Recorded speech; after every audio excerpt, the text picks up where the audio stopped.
Hello everyone, আমি রিয়া চলে আসলাম আবারও একটা ভিডিও নিয়ে। আর তোমরা তো আগের ভিডিওগুলো দেখলেই বুঝতে পারবে যে আমি পিসির বাড়ি ছিলাম কালী পুজোর জন্য। আর এখন রাত প্রায় 11টা মতো বাজে, পুজো এখানে শুরু হয়ে গেছে। ভেবেছিলাম পুজো শুরু হওয়ার আগে থেকেই থাকবো, কিন্তু সেটা আর হয়ে ওঠেনি, কারণ বোনদেরকে সাজাতে সাজাতেই আমার টাইমটা পুরো কেটে গেছে। আর এখন যাকে দেখতে পাচ্ছ এটা হলো পিসিমশাই, খুবই একটা মজার মানুষ। হ্যাঁ আসো, যাদের বাড়ি পুজো সেই ভিডিওতে নেই। হ্যাঁ এখন সেকেন্ড সেট চলছে। হ্যাঁ হ্যাঁ, নাও নাও নাও, শুরু শুরু শুরু। হাই হ্যাঁ এই তো, এবার বেশি হ্যান্ডসাম লাগছে। হাই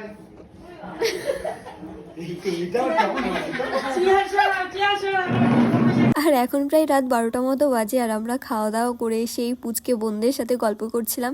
আর পাশে এসে বসলো এখন আমার জিজু। আসলে আমার জিজু বুঝতেই পারছিল না যে এখানে কি হচ্ছে, তাই ওনাকে আমি এখানে বলে বোঝাচ্ছিলাম যে আমরা ভিডিও করছি। গল্প গুজব করতে করতে তো অনেকটা টাইম কেটে গেছে, আর এখন আমার খুবই ঘুম পাচ্ছে, আর এখানে আমি শোয়ার জায়গা পাচ্ছিলাম না। অবশেষে শোয়ার জন্য এই সোফাটাই পেলাম। তো এখনকার মতো টাটা, সবাইকে শুভরাত্রি।